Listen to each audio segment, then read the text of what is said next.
Welcome to Oddball. Amin, Elhassan, Izzy, Gutierrez in Miami. Playoff fever continues. The Celtics live. The Warriors do not. We're going to get to all of it. Is that why you have the chills? You have playoff fever. I'm freezing. But before we get started, I just want to point out, Izzy started singing that jingle from the Will Ferrell commercial you can pay your own way.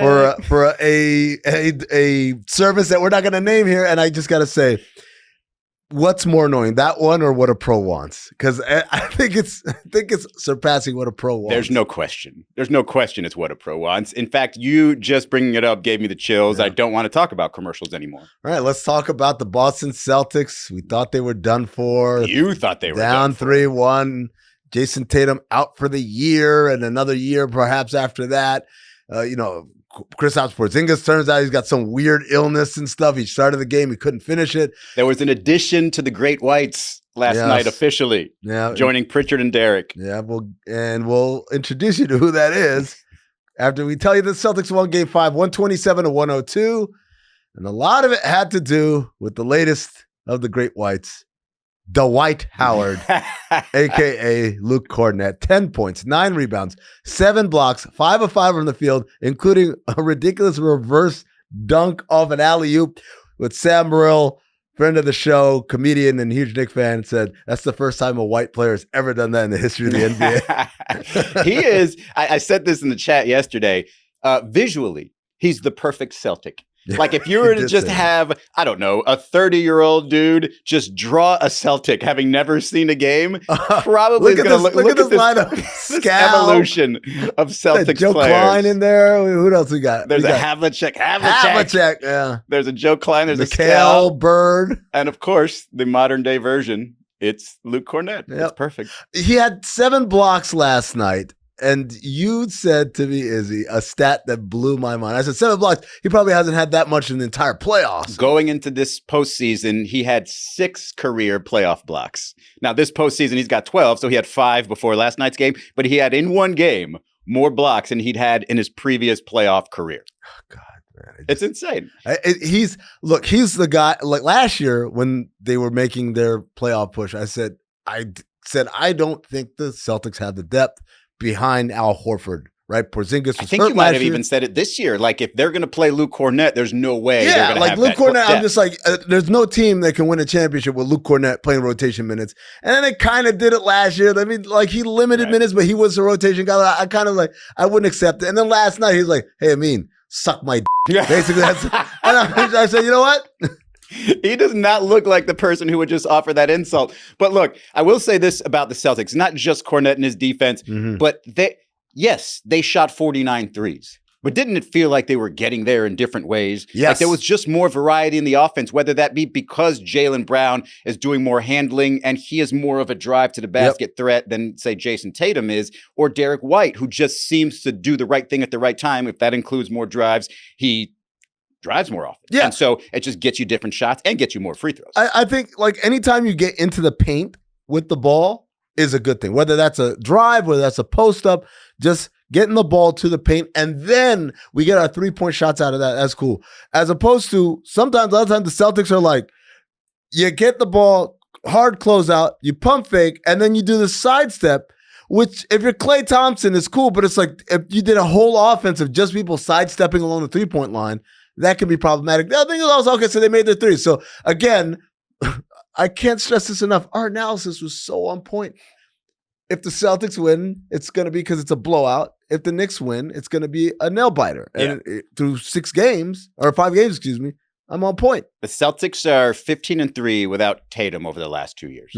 They had a +8 net rating with him on the floor this season. So it's a little bit of contrasting stats there, but I do believe that they have enough. Like, even without Kristaps Porzingis, let's talk about that one for a second. Enough to do what? Enough to win this series. To beat the Knicks? I do believe that. Man, Look at the games that the Knicks have won. They've been razor thin. I know, but I just feel like that was the pride game. We're not going out without a fight game. You got your home crowd. You got Jaylen Brown saying, I'm going to guard Jalen Brunson, which I think played a part. He definitely bothered Jalen Brunson with his size and his length in a way that, just to correct that quote, +8 with him off the floor. Just read that wrong. So like, I think that's the game. But then like they're coming back to the Garden. I just don't see it, man. I think like the magic runs out And Jalen Brunson, who, by the way, uncharacteristically talking last night at the end of the game, was waving goodbye to the crowd as in, I ain't seeing your asses again until next year. It's dangerous for guys shooting 42% in the series.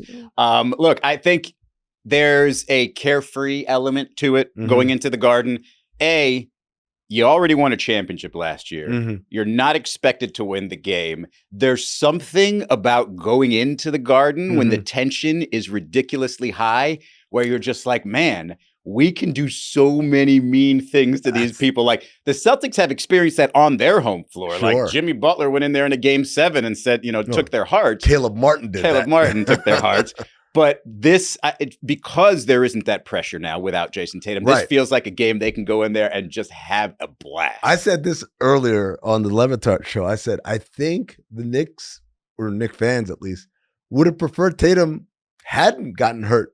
Because as long as Tatum is playing, if you win, yeah, we did it. If you lose, well, yeah, like they're the defending champs. Jason Tatum, great player, whatever. Now it's like you have no excuses. You've run out of the excuses. Yeah. If you lose with Tatum out, like what do you have to say? You got beat by Derek White and Luke Kornet. That's why oddly the pressure ramps up. You're right. Of course. And you look at Jaylen Brown, like, look, he obviously won the finals MVP, deservedly so.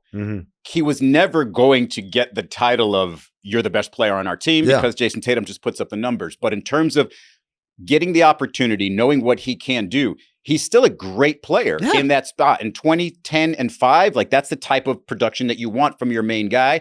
And if Derek White has been, since he got there, arguably the second best player on that team at any given time, right? And so if he is going to say, hey, I'm going to be the second best player on this team every game going forward, cool. They've done it before. They know he's capable. Can we establish something? We don't have a dog in the fight. The Knicks blowing this is absolutely peak entertainment, right? Like yesterday, I was like, this is done. Put Boston in a body bag. Let's move on. Knicks Pacers, like it was 25 years ago. And now I'm kind of like, I kind of want to see the chaos. I love not having a dog in the fight because I can just let my emotions take me wherever the hell they want to. And so last night, I'm like, damn it, I'm a Celtics fan. Like I'm pulling for the Celtics to at the very least get to game 7 because a game 7 in Boston, regardless of the outcome there, is hilarious. If Boston loses another game 7 at home, regardless of if Jason Tatum's there, hilarious. If the Knicks lose after being up 3-1, hilarious. I'm here for that. Yes, I want to see surrender cobras all throughout New York City. People are doing this because they realize, holy shit, the worst case scenario is happening. So game 6 going to be at the Garden. Jalen Brunson's going to be there. Mikal Bridges, who's almost erased the 5-pick thing. Cat might be there, might not. Might not, depends. Chalamet will be there. But is Kylie Jenner going to be there? And before you say, well, who cares? But here's the deal. No, I get it. The games the Knicks won were either Chalamet didn't go, he stayed home or was at F1 or whatever, or he went with Kylie. The games they lost is when Chalamet attended. So can we just limit it to Kylie was there when they get? Why is Timothy getting credit? Just because he's dating her? She's the good luck charm, right? He just happens to be the other half. But he's the one that's showing up. And then what we're trying to say is like, if you don't bring her. Right, but we haven't seen a game with Kylie and no Chalamet. We haven't seen that opportunity. That's a good point. Maybe she's the key, and it has nothing to do with Chalamet. We should only be talking about Kylie. All right. Let's move on. Let's talk about the season that did end. The Golden State Warriors. Oh, sad Warriors. Went out with a whimper. They had a little bit of fight early, and then they just laid down. And I gotta give you credit, Izzy. 121 to 110 win by the Wolves. You called this. You called this a playoff Jimmy was a thing of the past. It wouldn't happen. He only had 17 points, 6 rebounds, 11 attempts. 11 attempts. Yeah. Like, I don't care what the scenario is in terms of his place on the team. It's not like Draymond Green is going to get mad if Jimmy goes out there and shoots 30 times. Yeah. Brandon Pajemski might get mad. Who the hell cares? Buddy Hield might get mad. Who the hell cares? Steve Kerr won't get mad. So I just don't understand that approach. Like, if you're going to tell me physically there was something keeping you from being that guy, great. That's probably going to leak out at some point Steve after Kerr the fact. already said it. He said if it was a regular season game, he wouldn't have been even close to returning. You're talking about Jimmy Butler. Jimmy Butler, yeah. Well, look, I'm going to be that old school guy. Yeah, no. You're out on the floor. Yep. You look fine to me. Go take those shots. Even if you miss 15 of them, I don't care. And then you tell me afterward, hey, I was sick. I shouldn't have been out there. Okay. And that's I think that's where I'm at too. Is just like, I get that you're not feeling great, that tailbone injury is still affecting you. Dude, you got to go out. This is the same thing we said about Harden. You got to go out guns blazing. It's because it's the words of Apollo Creed. There is no tomorrow. There is no tomorrow. And if you remember the Milwaukee Bucks game where he went nuts, he wasn't dunking on people. A lot of that was jumpers. Take them. If you're hitting, great. If you're not, okay, we get it. Because we would still rather have you taking those shots than, he wasn't even playing, but Moses Moody. Right. Now, the flip side is we got to give a lot of credit. I talked about this yesterday. We don't give enough credit to the defense. The Timberwolves defense is really good, and they had a great game plan, and they forced the ball out of it. Like, I was surprised, even in the second half, they were still sending doubles. Like, they were making sure you're not going to even begin to have something that makes you feel good and get on a roll. Right, because the Warriors needed something that they can latch onto and say, oh, this is working, and they would just do it over and over again. This is the secret to the Warriors over the years, right? They were down 2-1 to the Memphis Grizzlies, found out, make this one switch, don't guard this guy, complete turnaround. They've been down before to the Houston Rockets. They came back. And so, you would think that they could do something. The Minnesota Timberwolves gave them nothing. Gave them absolutely nothing. Dude, the one game of Jimmy, and that was it. We'll get to the T-Wolves in a second and the killer instinct of Anthony Edwards. But real quick, as we look forward to what the Warriors are going to do moving on from here, the big question is Jonathan Kuminga, restricted free agent. It doesn't look like he's going to be back. But if I'm them, obviously, I want to be engaging in sign and trade opportunities. If you were another team in the NBA, Izzy, would Kuminga interest you? I would say, well, another team. How about a team, I don't know, across the street from us here? Look, I think Jonathan Kuminga is a rotation player on a good team. So, yes, I think he has value. I think a lot of the players around Steph Curry have been elevated by Steph Curry, have been carried by Steph Curry. If you look at the young players that they have, no. I'm saying, is Kuminga one of them? He has been in the past, won a championship with him. This year, not so much. The other, Brandon Pajemski, Moses Moody, Jackson Davis. Is he one of them in the sense that these other guys that you just named right there, they benefit from playing with Steph Curry. Right. They play better because they play with Steph Curry, right?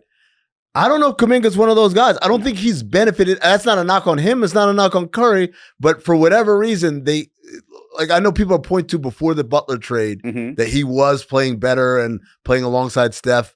But I just don't see the same level of unlocking.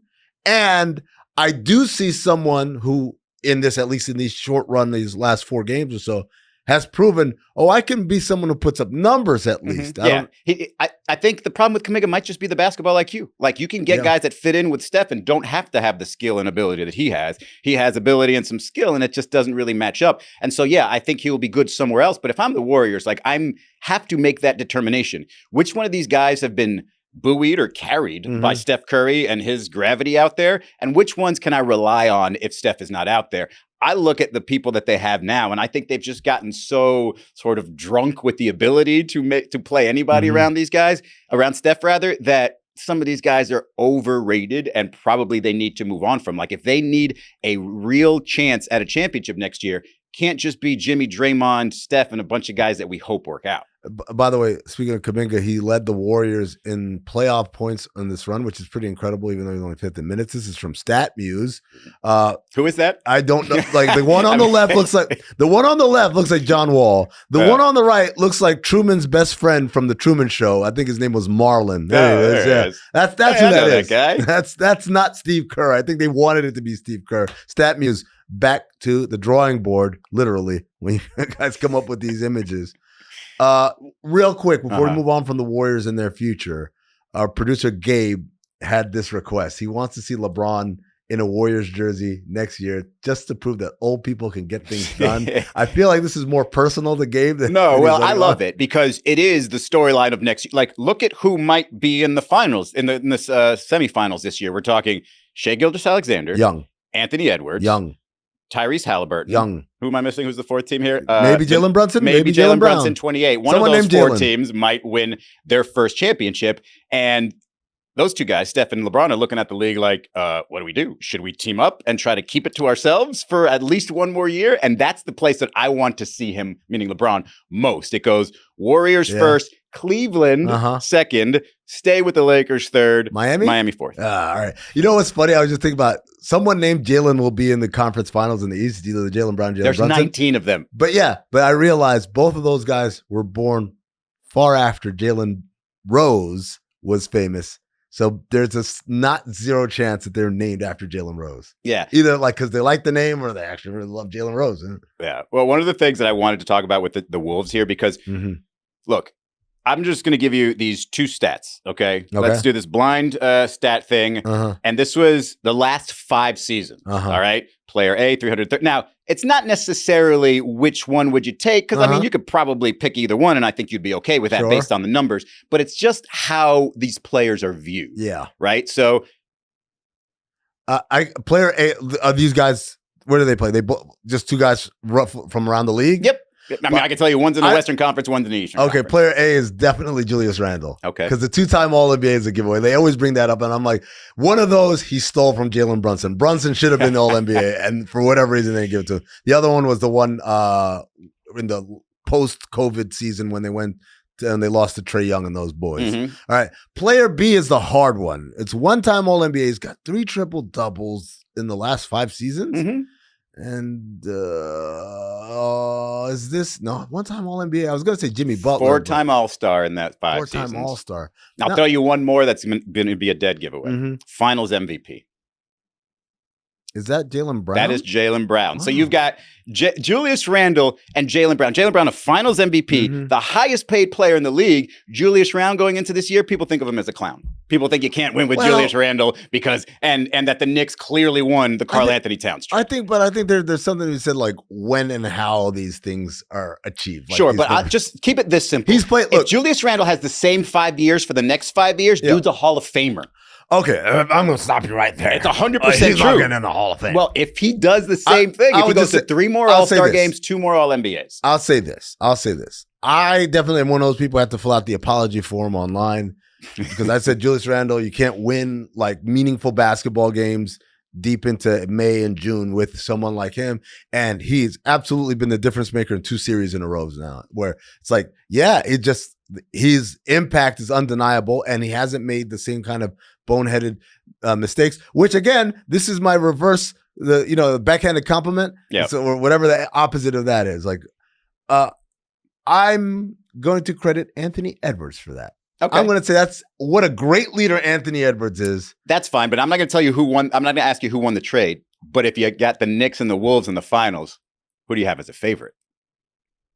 Oh, I don't want to see that. I don't want to see that. But if that's one where I would say Anthony Edwards is the best player. 2 very evenly matched teams. Anthony Edwards would be the difference, I think. All right. So do you think, let's just switch to Anthony Edwards then. How far ahead of schedule is he? Because I don't know if you remember Dave Jacoby said after last playoffs that Ant was overrated. And here he is with a different big man getting to the same spot, maybe even getting further. You know what's crazy, Izzy? I was just thinking about it. Wolves, Pacers, we're probably going to get Oklahoma City, but it's not like Denver is like a huge market metropolis either. And then maybe Knicks, maybe Celtics. 3 out of our 4, final 4 teams are going to be like less than glamorous markets. Like you just said Wolves versus Knicks. I said, oh, what if it's Wolves versus Pacers? Oh, what if it's Thunder versus Pacers? It's a lot of pressure on the Knicks. Like they really have to do that. You got to save the ratings. They got to save the ratings on so many different levels, right? Like not just big market, whatever, but also you either are like a crazy Knicks fan, like producer Gabe, or you can't stand them because of people like producer Gabe. And it's like the Knicks are like the perfect finalist for there to be attention. How are you going to talk about LeBron James and Kylie Jenner if it's the Thunder and the Pacers in the finals? They air the whole thing on NBA TV. All right. Let's take a break. Let's do it.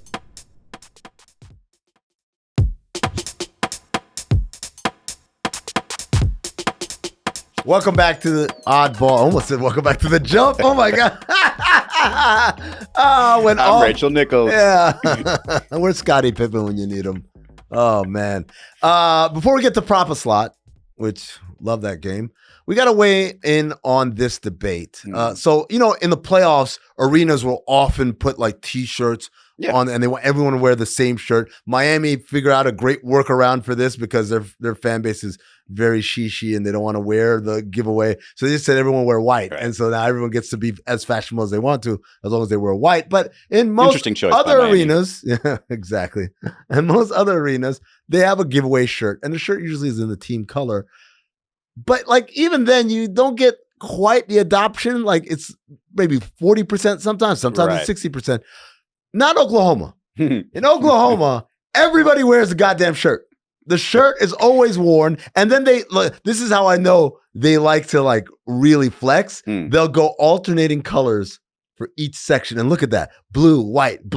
Like they're doing it. They also did black this year for the first time, which is a really weird visual of everyone in crowd wearing black. Do you think they shame each other into wearing it? Because at the Miami arena, they do that. They would put you, like if they give out shirts, they put it on the camera and be like, put the shirt on. I think in the sections, they just stare at you. Well, they definitely do the Jumbotron shaming, right? In Oklahoma. I've been at a Thunder game where they do it. But yeah, like I think the Miami one, no one gives a damn. And I think in Oklahoma, like, oh, shucks, geez, I better put on this, And let me just say this for OKC. When you put OKC over and over and over again anywhere, you don't know it spells OKC. It just might look like it spells something else. All right? What do you mean? Is just, it OKC? You know what? We OKC, don't need to do OKC. Yeah, OKC, just OKC, do it and then see what happens. C-O-K-C, whatever. Time for Propa Slot. Hey. Propa Slot's presented by DraftKings. Stay tuned because you'll hear more about DraftKings and all it has to offer throughout the show. DraftKings, the crown is yours. Oh, yeah? Yeah. You know the rules. The slot machine will generate real DraftKings prop bets from tonight's games. If we get to the third one and don't like it, actually, if we get to the third one, we have to pick it. But if we don't like it, what if I don't like it? Then we have to take the reverse parlay of all three. Oh, wow. Complexity. All right. So let's get the first spin. Run it. And let's have a short conversation because this slot machine takes a second. It does. It does take a second. Maybe we could send it into the slot machine making place. Oh, Michael Porter Jr. over 9.5 points. I thought that was going to say over 9.5 minutes, which in that case I would be excited about. But over 9.5 points. I don't think that dude could hit the broadside of a barn. I don't know which side of the barn is the more broad than the other. But I don't think he could hit it. Again, Apollo Creed said there is no tomorrow. I don't think David Adelman even sticks with him. If he's not coming out on fire, you're done. Yeah, he's got to hit a couple, maybe take off that little thing on his shoulder to maybe get his mind off of it. But if he doesn't hit like 2 or 3 threes in that first half, I don't know if he sees the floor in the second half. Spin it again. Give me another spin of the thing. I can't see the faces from here, but I'm sure they're all NBA players. You guys should start mixing in like just randomly. See, this would be a good one for I don't know what Lou Dort looks like. Maybe that's not him. Yeah, Lou Dort over 2.5 threes. That's plus 130 right now. He hit 3 in a row in the last game it seemed pretty easy. Yeah. I'm going to say on the road, tough to get him to do that again. He's not shooting well in the series. That's the thing. Right. 33% from 3 in the series. So regression to the mean. And that's with the 4 of 8 in that last game where he had started the game not shooting well, and then the lid came off. I don't love this one. I don't love this one either. Hit it. Give me another one. Sorry, Lou. Fellow Sun Devil went to Arizona State. Oh, nice. Yeah. Let's see what we got here. Oh man, the Joker. I feel good about this. No, under 14.5 rebounds. I mean, this might be the first time we do it. You got to do the under? I think we have to do the reverse parlay of all three. He's going to play 47.5 minutes. Yeah, so he'll get 15 rebounds. We'll keep Lou Dort under 3 threes and MPJ under 9.5 points. I like this parlay. I think I'm going to plus 455. I like it. Let's do it. Let's run it. I've actually got a little bit of a 2-game, little 2-play parlay, rather. Okay. I got the Celtics in 7 and the Nuggets in 7, and I think it's like plus 4,000 or something like that. There you go. So that's... Well, if Izzy doesn't show up next week, we'll know why. I didn't put down that much. But wow, I like that I like that parlay. I wonder if they set that up for us on purpose. Yeah, it's about time. Biggest game in MSG since... 2000. It was in built. 25 years. I would say since it was built. No, they won 2 titles there. Izzy. Since the Willis Reed game. No, man. They played the 2 finals in there. But yeah. No, it's not since the LJ 4-point play game. All right, fine.